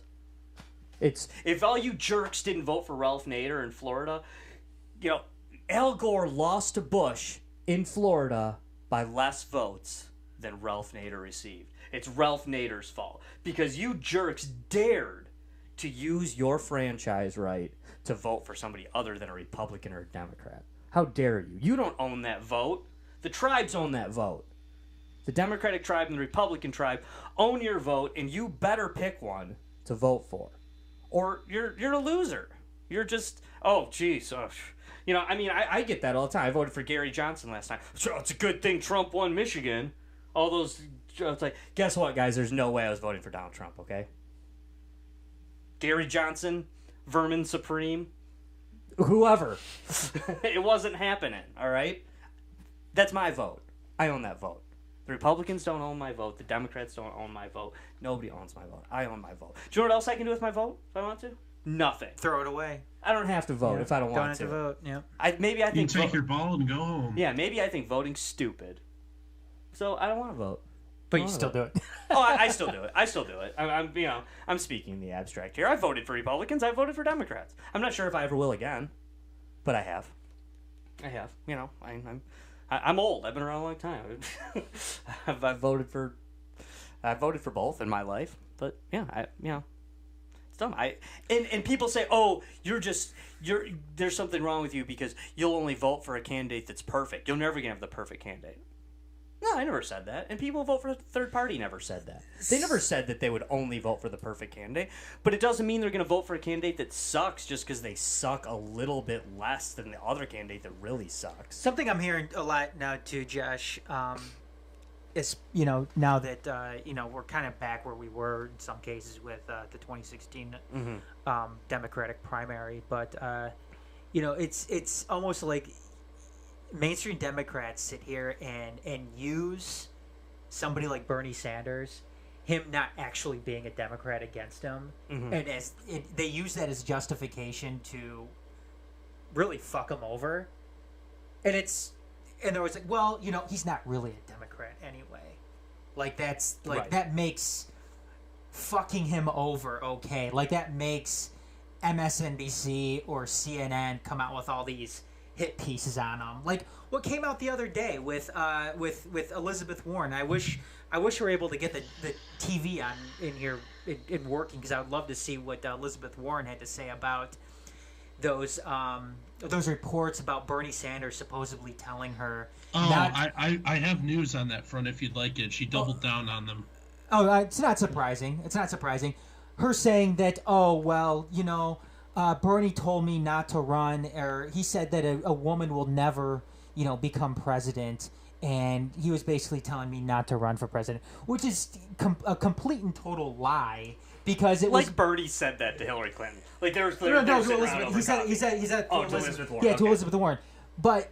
And that's the dirtiest thing that is really come out so far in this Democratic primary is Elizabeth Warren just outright lying about something like that to, you know, against somebody that's supposed to be her friend. And it was Bernie Sanders that actually told Elizabeth Warren to run in 2016 against Hillary Clinton, so they would have a progressive candidate, Right. a progressive woman going up against a neoliberal centrist, which Elizabeth Warren's a neoliberal too, but a little bit more progressive than Hillary Clinton is. And she was a fucking coward. She didn't do it. She didn't do it because, you know what? She liked Hillary too much, and she, you know, instead of running against her, we're going to go ahead and campaign for her. Wasn't her turn yet. It wasn't her turn yet. Right. But what does Elizabeth Warren do now? She gets into the race and runs against Bernie Sanders. Right. And Because she's too old. This is her last chance at the dance. it's so funny because the source on that, the source on Bernie Sanders supposedly saying that stuff to Elizabeth Warren it's Elizabeth Warren. That's the source on that. And Tulsi Gabbard actually came out and said, Bernie Sanders never said that to me. He actually came out and said that he hopes that I would get into the race. She thought, or he thought that I would add something to the race, and he hoped that I would get into it. Can I add maybe a little twist to this and just be like Sure. a little bit sexist? So why do Democrats get their panties in a bunch about this? Like, what if he did say it? If legitimately he said, "Hey, I don't think a woman could win," if it were actually true, it's not like he's necessarily even being sexist. Like, what's the big deal? Like, I would be cool with it if he actually said it. Like, I don't have any ill will towards the guy I mean, I think we would need to hear that. Got a pattern here, 45 for 45. We would need to hear the context behind it. I mean, because maybe Bernie Sanders did say something along those lines, but what was the context behind saying something? But you have like the that? top people in the party, and if you're sitting there strategizing, saying, "How could we win?" And if the data that you have shows that you very likely are not going to win, and you want to go with somebody you think you could win, it could be a very true statement to say. I guess what I'm saying is, even if it's true, like, it's not even necessarily Right, bad. Like, what's the big fucking deal? What you're saying, Ed, is that Bernie, even if he said that, he's not saying he doesn't want a female president. He's saying that There's nothing wrong either way. You know, if it has a center, like, and the thing is, he who gives probably a didn't even shit? say it. I'm sure he didn't even say it, but you know, I see your point, Ed. You know, it's if he's talking from a strategic point of view, you know, like. Well, I don't think Bernie would be one speaking from a strategic point of view. It's just simply because I think strategy and is really, I don't want to say strategy, but probability is going against somebody like Bernie Sanders, and it has been ever since he started, campaigning in 2016. I might disagree with that. I don't think it was probability. I think it's the Democratic Party that's against it. Well, He had a decent chance of winning. Well, that's part of what I'm getting at here. He might be the best candidate against Trump this time, I and think chances are he's not going to get the nomination. They're not going to give it to him yet again. He is the best candidate to go against Donald Trump, because what do we have going right now? We have Elizabeth Warren, who's going to sit there and cower because we've seen her play She's into a terrible debater. Donald Trump will eat her alive. Well, I don't think it comes to that. I think Donald Trump's a terrible on the debate stage as well, but he will fall into all of his troll jobs. I mean, look at the Native American thing. You can't lie that doesn't make her look small. What did Elizabeth Warren go and do? She went and got a DNA test. That just plays right into it. Joe Biden, and then still published it when it was only 1,000. Joe Biden has tons of baggage on him. I mean, Pete Buttigieg is just another one of those neoliberal centrist, white bread candidates that offers absolutely nothing of change to. By the way, for the audience, we didn't say this directly, but we are discussing the final question here. We have been for a bit. We're examining the system of control, which is our final segment here. Oh, we're sorry. I've got something else on that. No, I'm sure we do, but we're leading into it nicely. So Okay. I'm not saying that we're done with it by any stretch. We're getting into it. But I mean that's where it all comes from. I mean, The Democrats want their centrist neoliberal. Don't you guys love the stuff that that the media proclaims disqualifies you for being president? Like Bernie Sanders had a heart attack, so he can't be president. Like they love to throw stuff out there that Then we just throw all of these people out and get some young people in Right, here, and not have everybody be over 70. like the idea that you can't be president of the United States because you're in your 70s and at one point in your life you had a heart attack. The idea that because of that you can't be president. I know guys in their 60s who still swing a hammer for a living every day because they have to go to work who have had heart attacks. Yeah, I know guys who work in warehouses that have had heart attacks. There's it's a thing that happens. Sometimes you die from heart attacks. Sometimes you have one and you live. I mean, I know people that have they had a heart attack and then they worked as a mailman for another 15 years. Just have a really good VP. Yeah, I mean that's so. This idea that disqualifies you for president is it's contrived. It's Well, like everything else. It is. Everything is contrived, and in essence, this We hear doctors come out and say, about Bernie's surgery that he's going to be fine. he's doesn't. Well, somebody had mentioned to me a while ago. When somebody becomes president, they give them that physical. And then they come out, and usually it's probably the president just handpicks their doctor, and they say what they want to say anyway. But they give him this physical. This was big. This became big when Ronald Reagan first, became president, because he was the first president in the 70s, or elected in the 70s. So they make this big deal, and somebody had said to me the other day, and just an honest question, said, well, yeah, but what if they don't pass the physical? Like, there's nothing in the Constitution about that physical. Nothing whatsoever. There's also nothing in the Constitution about tax return releases either. No, there isn't. Absolutely not. There's nothing in the Constitution about half the pageantry of the process anyway. Right. No, exactly. And that's if somebody is elected president and they are inaugurated, they win the Electoral College, they become president, and they have the physical, and doctor comes out and says, by my calculations, this guy's got about 3 weeks to live. And then 2.5 weeks later, the guy dies. He was still president. Not become president because the physical didn't come through. There's nothing to this stuff. I don't know which one of you guys just said pageantry, but it's pageantry. Yes. Hey, Josh. Dorf mentioned something about the Constitution. You mentioned something about the Constitution too. Mm-hmm. I have something here that relates to that and kind of how these two parties control how they control the landscape, and it brings the Constitution into this because it compares, it makes the comparison with the Constitution, just how ludicrous some of this stuff is. And this comes from the medium.com, and it said evidence of enforcement that keeps third parties out of elections can be found in government rules, the detailed workings of administration at all levels. It turns out that rules represent an area where both parties can agree on many things. In Article 1 of the Constitution, the rights, duties, and obligations of the legislative branch are laid out in 10 brief sections. But the House Rule Book is... Do you know how many pages the House Rule Book is? How many? 1,500 pages.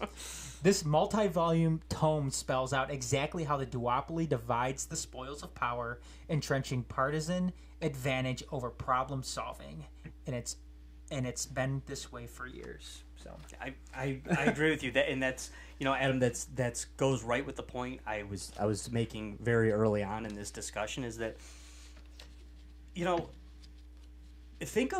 at the disdain that a lot of people talk about the libertarians as being kind of like, we've joked in the past, what's a libertarian is a Republican who smokes pot, or it's a Democrat who likes guns, and a Green Party candidate is they're just they're a Democrat who still thinks Democrats should be liberal, or like they used to claim to be.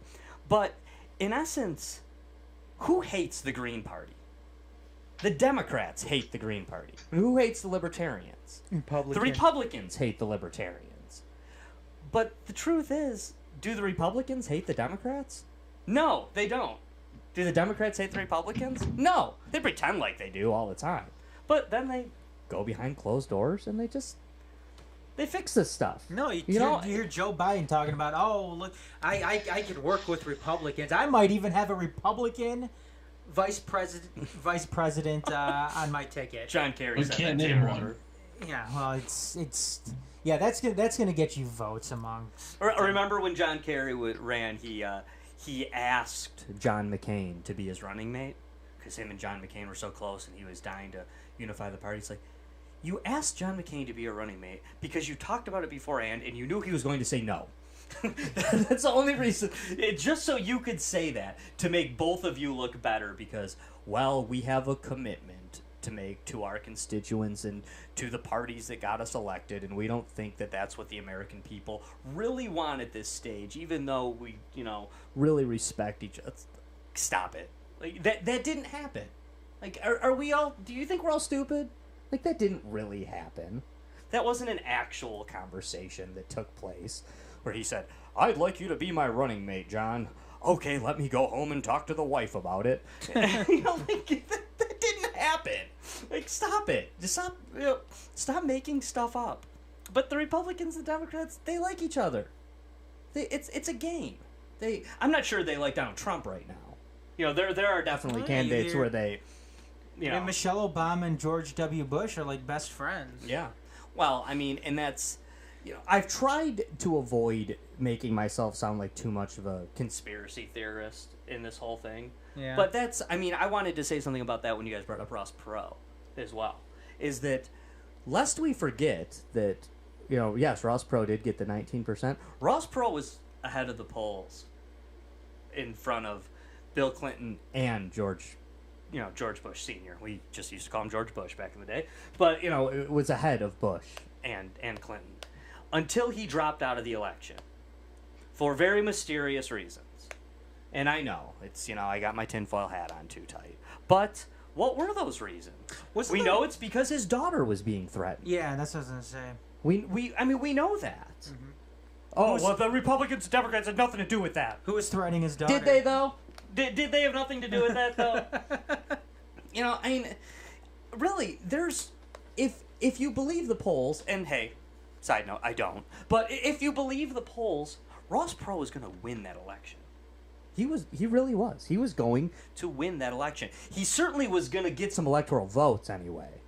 That was going to happen for sure. Now, if he got some electoral votes and it went to the House, would he have won? No. Even if he got more votes than Bush or Clinton, no, it's Republicans and Democrats in the House, so they wouldn't have voted for him. But it would have been a lot more interesting. That side note in history would have been more than that. And the Reform Party that he created afterwards, maybe it could have been something. Maybe we'd be looking at the Democrats versus the Reform right now, or the Republicans versus the Reform right now, or God willing, the Reform versus somebody else. That could have happened, and they couldn't let that happen. But hey, guys, they would not let Dorf that has to go. Oh, yeah, I gotta get out of here, guys. This is getting too late for me. I gotta go. All right, thanks, Dorf. Thanks for. Hey, have a good rest of the show, guys. No, thanks. We appreciate it, man. You're good. Take care. See you, dude. Later. So, like a minor question I have here is, do the two parties actively squash minor parties? I think they do. Yeah. And not absolutely do. Not only do they, now I feel like the Republicans wouldn't even deny that they try to squash the Libertarian Party and the Reform Party and the Free Taxpayers and the Constitution Party. And I feel like the Democrats wouldn't really even deny that, yeah, we try to quash. They would probably say something like, we bring them in to the fold. But, the Democrats try to quash the Green Party and the Socialist Party that once existed. And that's all I can think of off the top of my head right now. But what I would say is the two parties work together to crush these small parties. Oh, they absolutely do. They absolutely do. I mean, again, it goes back to that. It goes back to competition. And if the Democrats only had to worry about the Republicans and the Republicans only had to worry about the Democrats, well, that benefits both of them. But yeah, I mean, they do go out of their way to squash these parties, but they don't make it sound like that. You just said it, Josh, that, they'll take them in. Mm-hmm. They'll take them in. I mean, is Bernie actually a Democrat? No, he's a Democratic socialist. And originally elected as an independent. Yeah, he's and what happens? They bring you in. You can. He caucused with them. He always did caucus with them. You could caucus with them, but you've got to follow their rules, and their rules are going to benefit the mainstream of the party. And that's how it is. And a couple of other. I've got a couple of other things here, Josh. Sure, if I go could for it, man. mention them real quick. Absolutely. Well, one thing here, I mean, it's really it just goes to show just how, I mean, it's so obvious how much control they want. They don't even care about it hiding this control or anything anymore. But a single donor can give $847,000 to either party every year, but an individual can give an independent only $5,400. That's fair. Every other year, so not every other year. Oh, okay. I'm glad they put in that last addendum too, that's just like an extra kick in the nuts, but not even necessary. You've already rigged the system, but we'll kick you in the nuts one more time since you're already down. Another thing, the Hastert rule, named for former House Speaker Dennis Hastert. Sorry. Lets a speaker, a single individual, keep a bill from coming to vote, even if the majority of the House is in favor of passing it. So one person, Nancy Pelosi, can keep something from passing and going to the floor if they don't like it. And I imagine that it'd be rude of me right now to bring up the fact that that guy's now a convicted pedophile. What guy? Dennis Hastert. Oh yeah, you're right. He is. Yeah, but that's Yeah, cool. it They was- still it was- name it after him. But if the media actually, talked about things that were important, we would probably have an entire government full of convicted pedophiles. Because Right, of course. One other thing that's interesting about this House Speaker thing, though, Josh. I mean, I didn't want to say too much about impeachment tonight. Oh, but, no, that's fine. Notice too, because Nancy Pelosi was against impeachment the entire time. The entire time until it involved Joe Biden. Right. All of a sudden, when it involves Joe Biden, that's when we're going to go ahead and do something about it.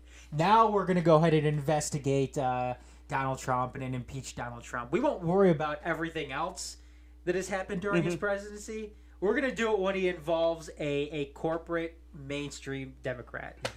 I mean, you can't say that if this was Bernie Sanders or Tulsi Gabbard that Donald Trump was seeking, Sure. foreign dirt on. Right, That right. Nancy Pelosi would still be like, it's still not the right time. We want to sit here and look into it a little bit Sure. more. Sure. But that's exactly what she was probably doing in all of this was she could wait on it until it involves one of her guys. Right. And does that help the Democratic Party or progressive policies or liberal policies? Not really. Does it help the duopoly? Yeah. It might help. But that's exactly why, though. I mean, it wouldn't surprise me if Biden was running for the sole purpose of something like this happening, because there's a million other things you could probably actually impeach Trump on, but they wait till now to do it because their pool of candidates just sucks. And they're going to be better off basically beating up on Trump for another 4 years. So they decide to do this. It basically gets a lot of support for him, and it's also, on top of that, it's a diversion from all the other shit that's actually going on out there. Epstein, war, fucking everything. I mean, I disagree with you, Ed, in the case that their candidates. I mean, I think Bernie Sanders, and I'm a. Obviously, Bernie Sanders was a much better candidate 4 years ago. I think Bernie Sanders is still a really good candidate, but Bernie Sanders, did they want him in the equation? No. I mean, there's rumors. He's not really one of the people they're considering. The same with Tulsi, because I think either of those two would actually make for a slightly more interesting election. Well, they offer different ideas. I mean, I'm not a Tulsi fan either, but she's something different. She's not a corporate mainstream Democrat, but I think you're right in the sense that that it's very, very convenient for Nancy Pelosi to have impeachment go on now because it fits two things for her. It fits protecting Joe Biden, and it fits protecting the rest of her mainstream liberal Democrats, and I'm using the term liberal because I'm seeing that I've discovered that liberal means something more so than it actually, because right now, I mean, conservatives use it, I think, in the wrong sense, but she's protecting mainstream liberal Democrats like Joe Biden, like Mayo Pete, who I'm going to call him Mayo Pete from now on, because that's what he is. And Elizabeth Warren. Elizabeth Warren is a liberal, now a mainstream Democrat. The way that she's running her campaign, she is now a mainstream liberal Democrat. To tie into 2 points that both of you made earlier, Tulsi Gabbard. I'm not a Tulsi Gabbard fan. I don't like her policies at all. I'm sorry. One thing I don't like. I mean, one thing that I don't like about Tulsi is the way that she is cozying up to that hardline, far right, Hindu nationalism in India with Modi, and it's not entirely her. I mean, what's funny about that too is you'll see people rip on Tulsi for that, but the thing is who cozied up to Modi and kind of that, not necessarily the hardline Hindu nationalism was Barack Obama. Barack Obama cozied up to Modi like no other. Oh yeah. And yeah, that's something I'm not. Well, I'm and not Chelsea. the thing with Tulsi that I was going to point out is libertarians are gravitating towards Tulsi Gabbard, which bugs me about her. I disliked her less when she was just a Democrat running for office, but now that all these libertarians, which I often identify with the libertarian ideology, not the Libertarian Party per se, but the libertarian ideology, they're cozying up to her when she is in no way a libertarian about Tulsi Gabbard, except one thing. She's anti-war, which goes back to the point that Ed was making early on, that people are sick of war. So they're sick of it. They don't want to be at war all the time. And you have these libertarians basically always accused.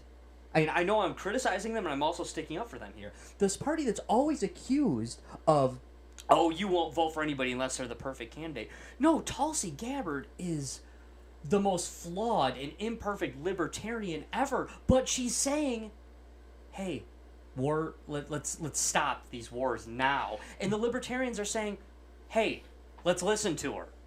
You know, like, yeah, honestly, Tulsi Gabbard sucks on gun control. If you have even the littlest bit of libertarian in you, I mean, so this idea that people are always saying that the libertarians won't vote for anybody, they'll just, it's like, no, that isn't true. The libertarians are actually flocking, not all, but many libertarians are flocking to this woman just because she's saying, hey, we're gonna, like, stop sending our kids over to die. So a couple things in that. One, she actually is suing Google because essentially censorship, which shows you that the Democratic Party has a couple possible candidates in mind, and she's not one of them because she is anti-war, because most Americans, unless they've been brainwashed by TV, are anti-war. Everybody's anti-war at this point.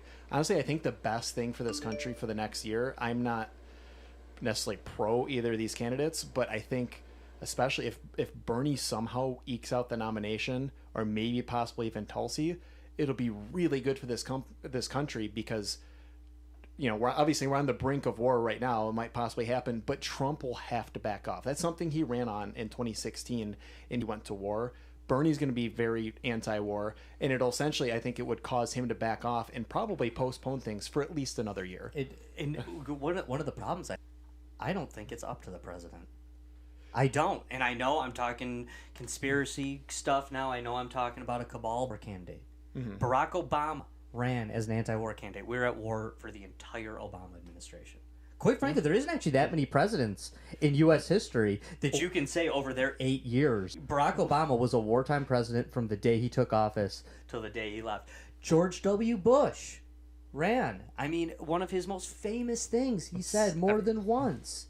He said, I just don't think the United States should be the world's policeman.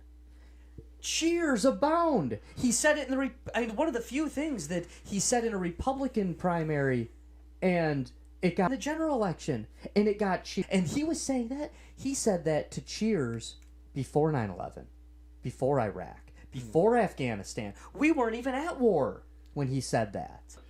Republicans, it got cheers from Democrats, it got cheers from moderates. Right now, we're in Iraq. We all know the reason we went there was complete bullshit. We're still there. We want you the fuck out of here. We're still in Iraq. Like, nobody, this makes, in no way can you spin this to say we shouldn't pull out of all of those countries and head home. And listen, and I know we're getting sidetracked here, but we're making good points. So, and I know we're running short on time as well. But listen, I understand. You get attacked, you attack back. I mean, I understand that that's the way the world works in a lot of ways. But think of some of the talking points they use. Think of some of the minutia they use. That, okay, American soil. Did they though? No. I mean, they attacked our embassy. The embassy is American soil.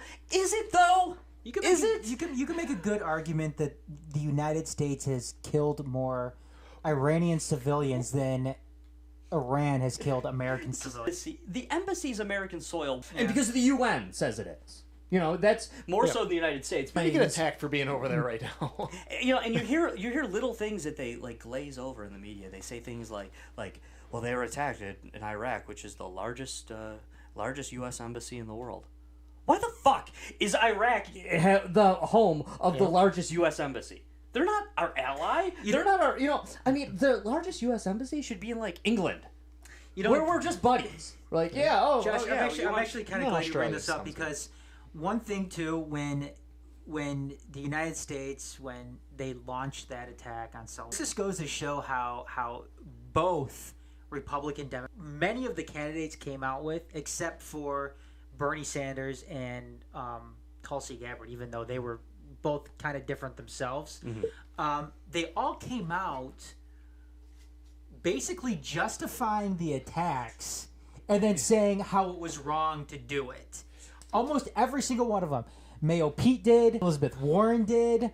They all did except Bernie Sanders and Tulsi Gabbard. Bernie Sanders, his statement was actually pretty funny. He came out and said, I was against Vietnam, I was against Iraq, I was against Afghanistan. I think that Tulsi Gabbard came out and said that, it was wrong basically from the standpoint of spending money on it, which is why I think she, again, another reason why she probably appeals to libertarians and not so much far leftists. But one thing that too, she's probably trying not to commit political suicide when it looked like we were on the verge of actually going to war. And if once the war is launched, like, you don't want to be anti-war, and if it were launched, all those candidates you just thought, not Bernie and Tulsi, but all the other ones, Biden and whoever else, they're just gonna say, oh, I'll do the war better. I mean, they're not going to be anti-war at all. Yeah, no, you're absolutely right. I mean, they want to criticize the minutia of how Donald Trump killed this guy, who is a bastard, by the way. Screw him. I'm glad he's dead.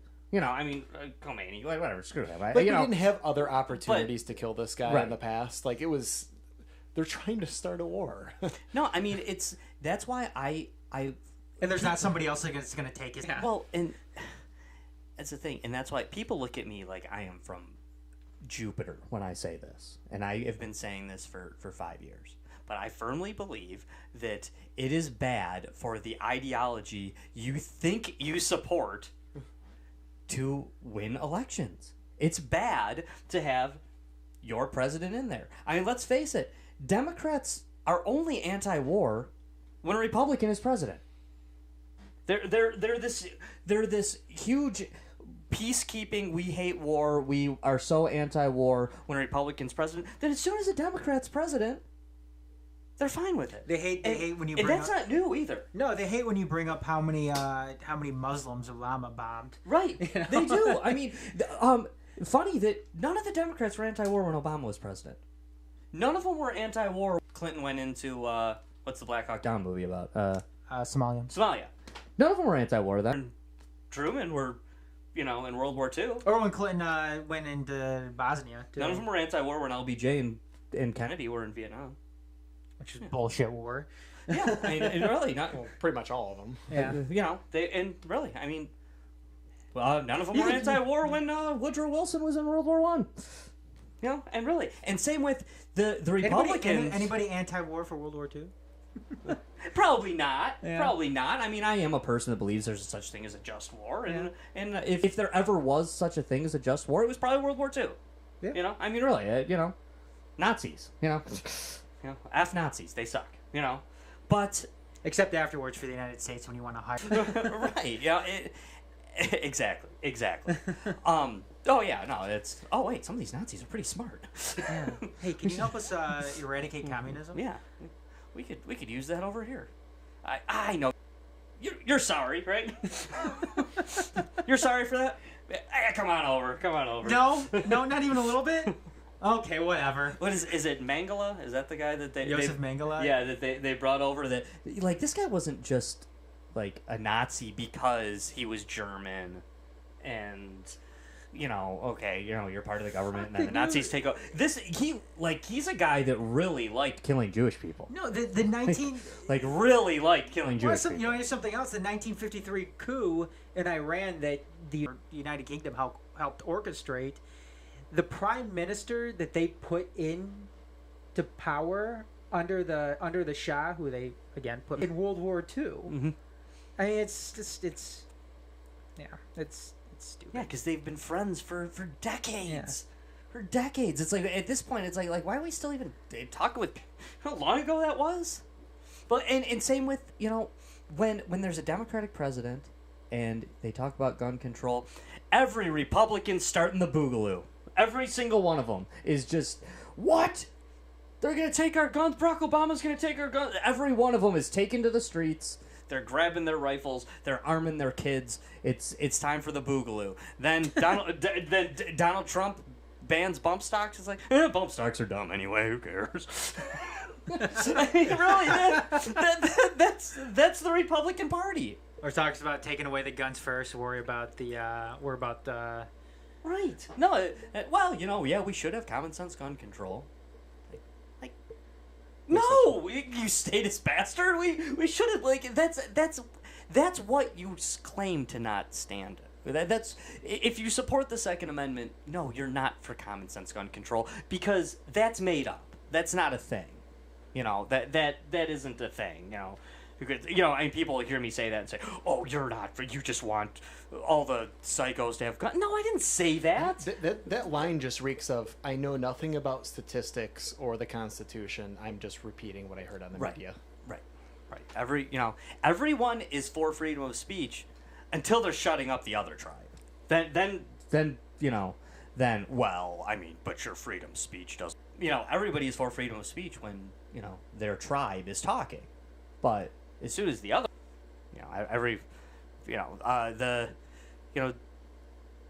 they love to throw out these terms. The tribe love to throw out these terms. The Republicans want to tell you that they're small government or president. Have they said that? Oh, okay. No, not the, Republican voters claim that the, and you know what? I'll defend the Republican Party for a second. Actually, the Republican Party never, not from 1858 till right now, they've never been a small government party.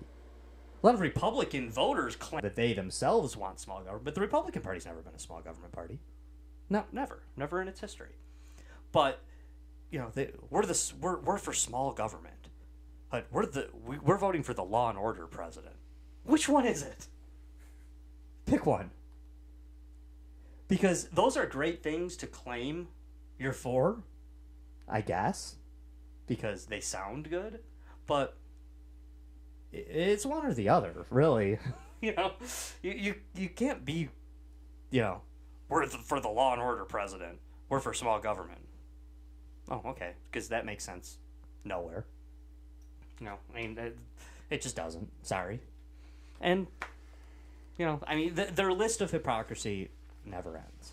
And I like I've said, I truly believe that. I'll throw a statement out. If I'm crazy to say this, tell me I'm crazy. Really, I don't mind if you guys tell me I'm crazy on this. But two parties are run together by the same small group of elites.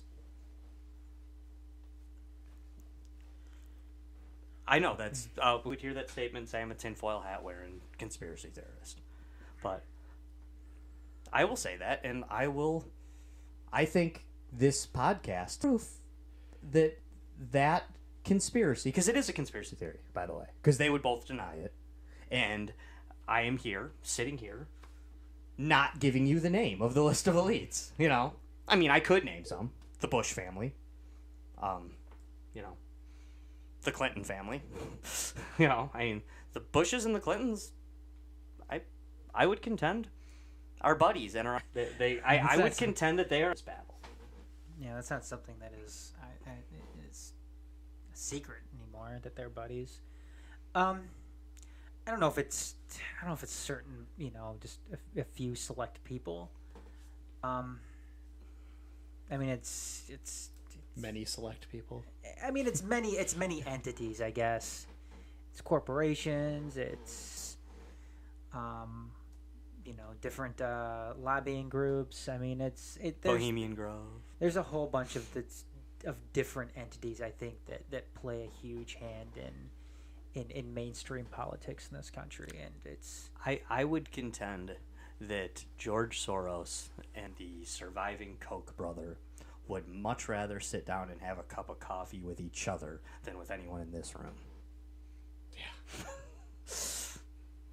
Since they fund all this shit, yeah. I mean, and whoever the leading Rockefeller is, or you know. No, it's probably getting a little too Alex Jonesy for me, but I mean, perhaps, but you know, we all know that they love to hang out together, the Bird Group, and well, Bohemian Grove, that's mainly a Republican thing, though. it's mainly Republicans. I mean, I don't think George Soros hangs out at Bohemian. A lot of Grove. Democrats do, though. A lot of Democrats do. Hey, that if what you're saying is actually just kind of could be used as proof to show that it's really just the Republicans running both parties. No, I'm not saying that. I mean, I'm not saying that at all. You know, I mean, yeah, it is. It's like probably 75% Republicans at Bohemian Grove, but Like I said, Bill Clinton. Like I said, Before they became president. When we did the Bohemian Grove show, though, I didn't believe that Bohemian Grove was necessarily one of those things that, you know, they go and, you know, I think they do. I think they go and they talk about policy. Yeah. But, Well, that's all I'm saying right now. I'm not some other time, but I'm not making any Satan worshiping claim right now. I'm just saying when they tell you that they go to Bohemian Grove because they like to hang out and sit around campfires and sing and. what did Clinton say about it? Yeah. Oh, isn't that where all them Republicans run around naked? And in that thing, now we know that he has. Pedo Island too. Yeah. And there's flight records. Probably. All those same people go there too. Yep. No, and that's you know, I just when they claim that they go to those places and don't discuss policy, yeah, right. You know, same with the Bilderberg group. No, it's just a bunch of people hanging out talking. Yeah. Okay. So George Bush, Bill Clinton, and Tony Blair all meet up once a year with a bunch of other people, and they don't discuss. Perhaps. Anybody else off? That's about all I got. I do want to close with something. If you guys want to, do you guys want to say anything else, or no? We're about to go to Pumpkin, right? Mm-hmm. I would contend. One more thing that I would contend is, and I think trying to make an argument for the good parts of a two-party system. I actually am not really technically against a two-party system. I would contend that we don't have a two-party system. That's why I use the word duopoly. So at the beginning, when you asked me in Lightning Round, I had to answer yes. The reason I picked the answer is because a two-party system isn't necessarily inherently evil. In fact, it would be good to actually have something like that, but it's just everything underneath it is subverted, and it's it isn't there. It's an illusion. If it's like it was when it was the Federalists, which people always laugh at that term, that when it's such a confusing thing that it's called the Democrat Republicans. Well, that party came first, jerks. It wasn't confusing to them. They didn't have Democrats and Republicans yet, so it wasn't confusing for them to be called Democrat Republicans because they lived in a republic, but they believed in democracy. Crazy. But under that system where it can change, but now we've been stuck with Republicans and Democrats since 1860, a little bit before 1860. Well, no, from 1860, because that's the first time Republicans won the presidency. We've been stuck with it since then. And in a world having the same smartphone for 3 years. I can. Or, well, I know I can, but you know. Yeah. In a world where we have to have the newest cable companies every few years, we just are totally content with the exact same political parties for pushing 200 years. Are you saying like the opposite of all the things that I... Yeah, well, right, yeah. That's, my old ass No, well, TV Ed is a fringe loon. You are a fringe loon, Ed, like me. And Adam's kind of a fringe loon, too. But, hey, let's formative for you. I know I keep... If you're listening to this show and you think we're off on something, look it up. Look into this stuff, please, because I want to say that I tried to do some last-minute prep last night and this afternoon by watching some YouTube videos about similar